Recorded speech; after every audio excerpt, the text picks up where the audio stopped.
Hello यार, आप सभी को वेलकम करता हूँ यूट्यूब चैनल नर्सिंग ज्ञान पे। देखिए, जैसा कि जानते हैं कि सप्लीमेंट्री का एग्जाम जो है चल रहा था एमपी में, ठीक है, 20 से 21 वाले सेशन का, ठीक है, जो लोग फेल किए थे तो उनका जो है सब क्वेश्चन में 3 क्वेश्चन पेपर करा चुका, 3 पेपर जो है आप सभी के लिए मैं करा चुका हूँ, ठीक है। तो देखिए, एक पेपर जो है हमारे पास थोड़ा लेट से आया है, इसलिए जो है अभी हम करा रहे हैं। देखिए, बाकी जो लोग एनुअल एग्जाम देने वाले हैं उन लोगों को जो है एक क्वेश्चन जरूर देखना चाहिए और उनको जो है इसमें का जो भी ऑब्जेक्टिव है उनको जो है सोल्व करना चाहिए और देखना चाहिए कि जो ऑब्जेक्टिव है वो उनको कितना आता है, क्योंकि जो ऑब्जेक्टिव है आपके जो भी मार्क्स होंगे उसमें ज़्यादा बढ़ोतरी करने में मदद ऑब्जेक्टिव ही करता है, ठीक है। क्योंकि मानिए अगर 15 नंबर का ऑब्जेक्टिव है, 15 में अगर आप 15 सही कर देते हैं तो सीधा आपको 15 नंबर मिल जाएगा, इसमें कोई कटौती नहीं होता। लेकिन अगर 15 नंबर का आप सब्जेक्टिव लिखते हैं, 15 नंबर का कोई सब्जेक्टिव है तो आप कितना भी लिखिएगा तो इसमें जो है 12-13 नंबर से ज़्यादा नहीं मिलने वाला है, ठीक है ना। 12-13 नंबर से ज़्यादा नहीं मिलता, यानी 2-3 नंबर काट ही लेता है, समझ गए। किसी किसी को है तो 1 ही नंबर काटा, 2 ही नंबर काटा, लेकिन करता जरूर है एक आधा नंबर, समझ गए, यही है। बाकी चलिए बिहेवियर साइंस का देखते हैं जिसमें साइकोलॉजी है और आपका सोशियोलॉजी आता है, समझ गए। चलिए देख लीजिए, अब देखना है आपको कि जो मैंने पढ़ाया है सब्जेक्टिव वो आया है या नहीं आया है, तो चलिए देख लेते हैं। देखिए, पहला प्रश्न आपके सामने में है, यहाँ पे देख सकते हैं। पहला प्रश्न है सामने में आपका, यहाँ पे देखिए प्रश्न क्या है, डिफाइन सोसाइटी। क्या हमने समाज नहीं पढ़ाया? बिल्कुल पढ़ाए हैं। समाज के कितने प्रकार होते हैं? बिल्कुल पढ़ाए हैं। एक होता है शहरी समुदाय और एक होता है ग्रामीण समुदाय, यानी शहरी समाज और ग्रामीण समाज, तो हो गया। चलिए उसके बाद इसका विशेषता लिखना है, दोनों का विशेषता लिखना है, मतलब समाज का क्या क्या विशेषता होता है, तो जो है ये चीज़ें लिखना था। तो आप लोग जो है को मैं टोटल पढ़ा चुका हूँ, शहरी और ग्रामीण दोनों के विशेषता पढ़ा चुका हूँ, दोनों के विशेषता को यहाँ पे लिख देना था और 15 नंबर आपका जो है मिल जाता। तो ये चीज़ें आपका यहाँ पे हो गया। 15 नंबर बिल्कुल आसानी से मैंने पढ़ा रखा है। जाके देखिए प्ले लिस्ट में, बिहेवियर साइंस के प्ले लिस्ट में जाइएगा, एग्जाम टारगेट के बिहेवियर साइंस के प्ले लिस्ट में, तो आपको ये समाज वाला मिल जाएगा टॉपिक, ठीक है। चलिए नेक्स्ट प्रश्न आपके सामने यहाँ पे देखिएगा, कितना शानदार प्रश्न है। प्रश्न पूछा गया था कि परिवार को परिभाषित कीजिए, परिवार के प्रकार समझाएं और परिवार के कार्यों को वर्णन करें। क्या हमने नहीं पढ़ाया है? बायोलॉजिकल कारण 3 प्रकार से जो है 2 प्रकार से जो है कार्यों को विभाजित किया गया था, समझ गए ना। एक बायोलॉजिकल फंक्शन और एक ट्रांसलेशनल फंक्शन, समझ गए, जिसमें बायोलॉजिकल में 4-5 टाइप्स था और उसके बाद आपका जैसे सेक्सुअल कार्य हो गया, उसके बाद हो गया सुरक्षा का, उसके बाद हो गया और विभिन्न तरीके के जो कार्य था वो आपका बायोलॉजिकल में था। ट्रांसलेशनल में शिक्षा, राजनीति, ये सब जो था, समझ गए, पढ़ाए थे ना। उसके बाद प्रकार भी जानते हैं, परिवार का भी प्रकार जो है अलग अलग अथी पर बांटा गया, विवाह के आधार पर, स्थान के आधार पर, विभिन्न तरीके से परिवार को जो है बांटा गया। स्वामित्व के आधार पर, मतलब अधिकार किसके पास रहेगा, पिता या माता के पास। तो ये चीज़ें परिवार हम पढ़ा चुके हैं अच्छे से, ठीक है। अब जो नहीं लिखेंगे उसमें तो मेरा गलती नहीं है, तो 15 नंबर ये भी जो है हम पढ़ा चुके हैं, समझ गए। चलिए हो गया। अब चलिए नेक्स्ट प्रश्न आपके सामने में है, देखिए यहाँ पे नेक्स्ट प्रश्न आपके सामने में रखा गया है। कहता है कि explain the importance of psychology for nurse. Nurse के लिए मनोविज्ञान का क्या महत्व है? क्या ये क्वेश्चन हमने नहीं पढ़ाया? ये क्वेश्चन हम शुरू में ही पढ़ा चुके हैं कि नर्स के लिए मनोविज्ञान का क्या क्या महत्व है, ठीक है ना, ये चीज़ें हैं। उसके बाद है सामाजिक समस्याएँ क्या है, सूची बनाएं, किसी एक समस्या का विस्तार पूर्वक वर्णन करें, ठीक है। देखिए अब सामाजिक समस्या क्या है, बाल अपराध, वेश्या, बाल श्रम, दहेज प्रथा, विकलांगता, ठीक है ना, इस तमाम तरीका के जो है आपदा, ये सब जो है तमाम तरीका के जो है सामाजिक समस्या है, समाज में होने वाला समस्या है, उस सब को जो है आपको सूची बनाना था। जितना भी याद हो, 8-10 जितना भी समाज में होने वाला समस्या है, इस सब अगर याद था इसको लिख देना था और किसी एक पर जो है चर्चा कर देना था, चाहे दहेज प्रथा पर हो, चाहे बाल श्रम पर हो, चाहे कुछ पर हो। एक प्रकार से जो है लेख है, जो आप 10वां में भी आपसे पूछा जाता था, दहेज प्रथा हो या कुछ पर भी लेख पूछता था। तो एक प्रकार से सामाजिक समस्या आप 10वां से ही आप पढ़ते आ रहे हैं, 10वां क्या 8वां से ही पढ़ते आ रहे हैं, तो इसको तो लिखना उतना ही आसान था, तो ये भी करने वाला था, तो 15 नंबर ये भी था, समझ गए।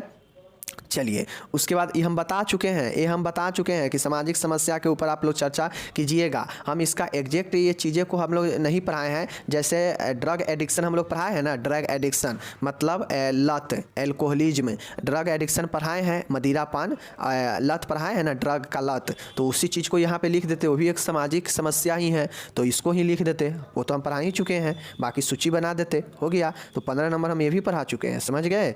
चलिए अब इसके बाद देखिएगा, बाकी एक आध टाइम मिलता है तो हम उसमें बाल श्रम, दहेज प्रथा, वेश्यावृत्ति, ये सब के बारे में भी टिप्स दे देंगे, ठीक है, समझ लीजिएगा। अब देखिए यहाँ पे जो आपका नेक्स्ट प्रश्न है वो है फिलअप। बहुत अच्छा, हमको इस बार अच्छा ये लग रहा है कि एनुअल वाले के लिए ये तैयारी के लिए बहुत ही अच्छा क्वेश्चन सेट किया है अब की बार, समझ गए ना। जैसे देखिए कहता है मनोविज्ञान डैश का विज्ञान है। मनोविज्ञान किसका विज्ञान है? तो बिहेवियर विज्ञान है, व्यवहार का विज्ञान है, समझ गए।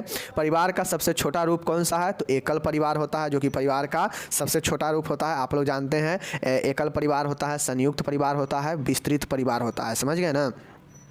तो ये जो आपका होता है, तो ये परिवार जो आपका होता है रूप है अलग अलग, तो एकल परिवार जो है सबसे छोटा होता है, समझ गए।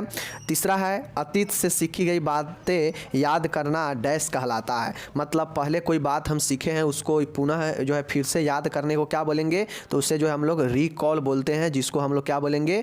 पुनः स्मरण। हिंदी में क्या बोलेंगे? पुनः स्मरण, समझ गए। ये हो गया आपका कि अतीत में यानी पास्ट में सीखी गई बातों को याद करना, समझ गए। चौथा देखिएगा, एक महिला द्वारा शादी के समय लाई गई संपत्ति को क्या कहते हैं? तो एक महिला जब शादी के समय उसको कोई सामान मिलता है तो वह एक प्रकार से गिफ्ट होता है, डॉरी वो दहेज के रूप में होता है, समझ गए। तो ये दहेज होगा, समझ गए। चलिए पांचवा है मानसिक भ्रम की स्थिति डैश कहलाता है। इंग्लिश में देखिए dash is a stage of mental confusion. तो आप लोग को पता होना चाहिए कि मेंटल कन्फ्यूजन कहाँ होता है? व्यक्ति के अंदर जो है जब दो चीज़ें उत्पन्न होने लगता है दिमाग में, तो उसके अंदर जो है क्या होता है? द्वंद्व उत्पन्न होने लगता है। उसके अंदर जो है दो चीज़ों का समावेशित होना एक समय में ही जो है द्वंद्व कहलाता है, और व्यक्ति जो है कन्फ्यूज होने लगता है। तो देख लीजिए यहाँ पे कन्फ्यूज है ना, यहाँ पे भ्रम है ना, तो यही जो है आपका कॉन्फ्लिक्ट हो जाएगा, मीन्स आपका क्या हो जाएगा? अंतर्द्वंद, इसका पांचवा का राइट आंसर हो जाएगा, समझ गए। चलिए ये हो गया। अब देखिए यहाँ पे मैचिंग था 5 नंबर का। मैचिंग क्या है देख लीजिए, अंतर्द्वंद है, समझ गए। अंतर्द्वंद है, कॉन्फ्लिक्ट है। कॉन्फ्लिक्ट क्या है? कॉन्फ्लिक्ट को जो है आपको यहाँ पे क्या करना है देख लीजिए। कॉन्फ्लिक्ट क्या है? यह एक ये क्या लिखा है चौथा देख लीजिए आप लोग। हाँ, नर्सिंग प्रोसेस है, डिफेंस मैकेनिज्म है। यही हिंदी से ही इंग्लिश से ही मैचिंग कर देते हैं, ठीक है। देखिए हेल्थ एजेंसी हो गया।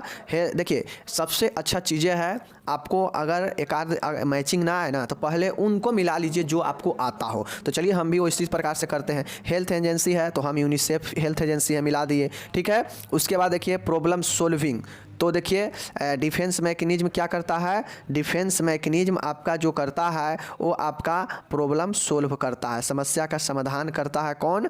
डिफेंस मैकेनिज्म, समझ गए। उसके बाद आपका देखिएगा थ्योरी ऑफ सोशलाइजेशन।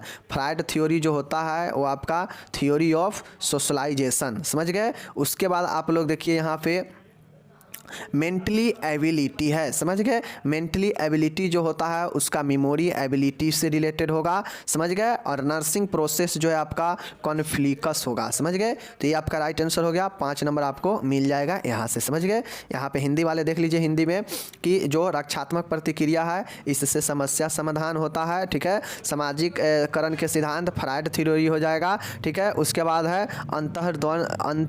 अंतर्द्वंद है, या एक क्या है? नर्सिंग क्रिया, समझ गए। नर्सिंग क्रिया, समझ गए। और स्वास्थ्य संगठन है, यूनिसेफ है, समझ गए। और मानसिक योग्यता आपका स्मृति योग्यता से हो जाएगा, समझ गए ना। चलिए ये आपका खत्म हो गया। चलिए अब यहाँ पे आप लोग देखिएगा ट्रू फॉल्स है, समझ गए। ट्रू फॉल्स देख लीजिए। ध्यान एक क्या है? रचनात्मक मानसिक क्रिया है, मतलब सेलेक्टिव है, तो बिल्कुल सही है, ये सही है। धनात्मक, यहाँ पे हिंदी वाला सही से दिख नहीं रहा है, देख लीजिए हिंदी इंग्लिश साथ में ला दिए। Attention is the selective mental activity, तो ये बिल्कुल सही है, रचनात्मक है, चयनात्मक है, रचनात्मक नहीं, ये चयनात्मक है, समझ गए। चलिए intelligence is a not a factor which affecting learning, कहता है बुद्धि सीखने को प्रभावित करने वाला कारक नहीं है, तो बिल्कुल गलत है। बुद्धि से लगा कहीं तो आदमी जो है जैसा जिसका बुद्धि रहता है वैसा ही उसको सीखने में मदद भी मिलता है, तो ये वाला जो है आपका गलत हो जाएगा, समझ गए। चलिए उसके बाद आपका देखिएगा क्वेश्चन पूछ रहा है लोग समाज के विघटन के कारण स्वस्थ रहते हैं, तो ये भी गलत हो जाएगा। विघटन मतलब टूटना, तो वो भी खराब होगा तो क्या आदमी खुश रह पाएगा? बिल्कुल खुश नहीं रह पाएगा, समझ गए। भूख एक प्रकार का प्रेरणा है, तो ये सही है। भूख एक प्रकार का, भूख हो, सुख हो, दुख हो, ये सब प्रेरणा है, समझ गए, चाहे दर्द हो। बाल अपराध समाज विरोधी व्यवहार का एक उदाहरण है, तो ये भी सही हो जाएगा, यानी ये भी सही हो जाएगा। 3 सही है, 2 गलत है, समझ गए। चलिए आपका यहाँ पे ट्रू फॉल्स समाप्त, समझ गए। अब लास्ट वाला प्रश्न यहाँ पे आप लोग देखिएगा, कितना शानदार प्रश्न है। कहता है संक्षिप्त टिप्पणी करना है किसी 3 के ऊपर और 15 नंबर का है। क्या हमने जो है मानसिक स्वच्छता मेंटल हाइजीन नहीं पढ़ाए हैं, या खुद से भी लिख सकते हैं? बिल्कुल। आपदा प्रबंधन के बारे में नहीं लिख सकते हैं, मानव जनित होता है और एक प्राकृतिक होता है। आपदा प्रबंधन के बारे में, दहेज प्रथा के बारे में और वेश्यावृत्ति के बारे में बिल्कुल लिख सकते हैं। ये दोनों तो 10वां से ही आप लोग पढ़ते आ रहे हैं कि दहेज प्रथा के ऊपर लेख लिखे, वेश्यावृत्ति के ऊपर लेख लिखे, ठीक है ना। तो ये सब खुद से दोनों लिखने वाला था, ये भी खुद से लिखने वाला था। बाकी हम बता भी चुके हैं कि मानसिक स्वच्छता क्या होता है और आपदा प्रबंधन भी खुद से लिखने वाला है। यानी ये तीनों तो आपका 10वां में ही पढ़ते आ रहे हैं कि इस सब पर लेख लिखना, समझ गए। बाकी चलिए मिलते हैं अगले वीडियो में, तब तक धन्यवाद, take care, bye bye. Comment कीजिए कि जो मैंने पढ़ाया है वो आया कि नहीं, ठीक है।